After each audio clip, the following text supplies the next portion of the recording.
આ ટાઈપનો વિડીયો અત્યારે સોશિયલ મીડિયાના પ્લેટફોર્મ ઉપર એડવર્ટાઇઝમેન્ટ તરીકે બહુ આવે છે ને એ જોઈને મને ઘણા બધાના મેસેજીસ અને કોલ આવ્યા. ઇવન અનનોન પર્સને પણ મને કોન્ટેક્ટ કરીને મારી હારે વાતચીત કરી વિડીયો રિગાર્ડિંગ. સો એના માટે જ એક શોર્ટ ઇન્ફોર્મેશન માટે આ વિડીયો રેકોર્ડ કરું છું કે એક્ઝેક્ટલી શું હતું. એ વિડીયો પહેલાં તો હમણાંનો નથી, આજથી 2-2.5 વર્ષ પહેલાંનો છે. આઈ થિંક 2-2.5 વર્ષથી ઉપર થઈ ગયું હશે મે બી. અને મેં મારી જર્ની જ્યારે સ્ટાર્ટ કરી હતી વર્ક ફ્રોમ હોમમાં, ડિજિટલી કેવી રીતે કામ થતું હોય, ઇન્ડસ્ટ્રીમાં લોકો કામ કેવી રીતે કરતા હોય એનો. અને હું ઓલરેડી જોબ કરું છું, તો જોબની સાથે મારે આગળ વધવું હતું. અને એ ડિજિટલી કેવી રીતે માણસો કામ કરે છે, એ ઇન્ડસ્ટ્રીમાં કેમ કામ થતું હોય, એ બધી વસ્તુ મારે શીખીને એ ઇન્ડસ્ટ્રીમાં વર્ક કરવું હતું. એટલા માટે મેં એક માઇન્ડસેટ કરી લીધું હતું કે ભાઈ એની હાવ મારે આ વસ્તુ કરવી છે.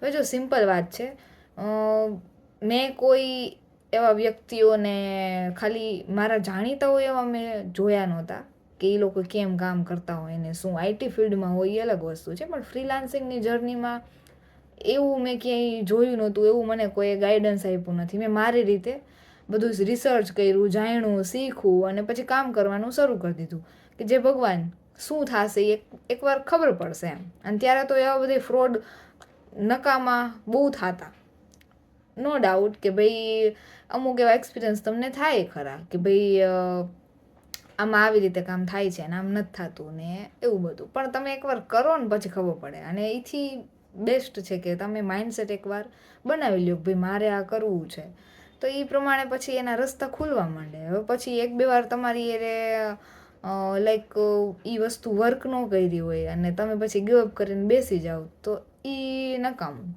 નો ડાઉટ એક ડાયરેક્શન તમારે જોવું પડે, બરાબર, પણ ગિવઅપ કરવાનો કોઈ ઓપ્શન હોવો ન જોઈએ. Anyhow you have to do it, that's it.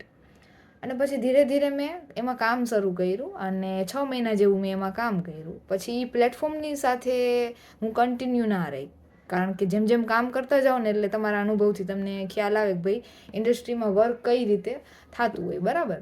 અને એવી રીતે મારી જર્ની રહી અને મેં અત્યારે મારી ફ્રીલાન્સિંગ અને ઓલ બધું ચાલુ છે, ડિજિટલ માર્કેટિંગ એન્ડ ઓલ.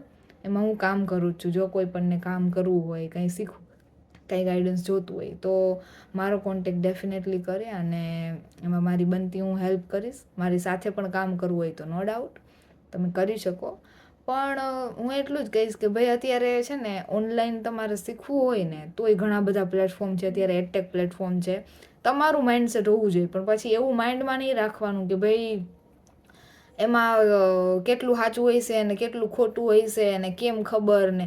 અડધી જિંદગી તો રિસ્કમાં કાઢી નાખી હોય, પછી કરિયરની વાત આવે ને એમાં કંઈક નવું પરિવર્તનને સ્વીકારવાનું આવે ને તો અહીંયા અચાનક રિસ્કના આમ ઉમળટા ઉપડે ને કે તમે વાત ન જવા દો. તો એ વસ્તુને સાઈડમાં મૂકી અને બહુ બધું ડિજિટલી અત્યારે ગ્રો થાય છે તો એ કરવાનું જોઈએ, એમાં કાંઈ વાંધો નહીં. કેમ શું કેવી રીતે કરવું ને એ થોડુંક સેટ કરી લેવાનું માઇન્ડમાં અને એમાં કૂદી જવાનું ઇન્ડસ્ટ્રીમાં. ડાયરેક્શન પ્રોપર એટલે મળવા માંડે. આપણે જોતો હોય ને ડાયરેક્શન તો એમાં બીજું કાંઈ હોય જ નહીં, બરાબર. સો that's it.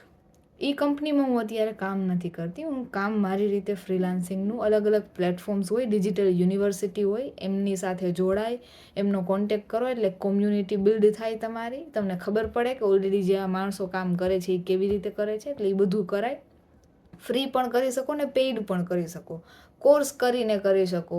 Then after અફિલિએટ marketing કરી શકો. અફિલિએટ નથી કરવું તો કોર્સમાંથી શીખીને કોઈ પણ એક સ્કિલને કે કોઈ પણ એક ફિલ્ડને પકડીને એમાં તમે કામ કરી શકો. સિમ્પલ, એમાં બીજું કંઈ હોતું નથી. પણ અત્યારે પ્રોબ્લેમ શું છે, પેઇડ કોર્સને એ વસ્તુ સાંભળીને આમ એવા હાફડા ફાફડા થવા માંડે ને જાણે ડાયનાસોર અને કાચો ગળી ન ગયો હોય એવી રીતે.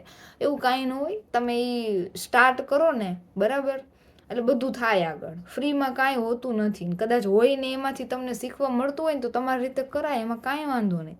પણ એનો મતલબ એવો નથી કે જે પેઇડ વસ્તુ હોય ને, બરાબર, જે પૈસા દઈને એમાં કંઈ કામ કરતું જ ન હોય ને એવું ના હોય. એવો માઇન્ડસેટ રહ્યો ને થોડોક ચેન્જ કરી નાખો, નકર ન ભેગું થાય એમ. બાકી તમારી રીતે તમે ફ્રીમાં શીખીને આગળ કરી શકો, એમાં કંઈ ટેન્શન નથી.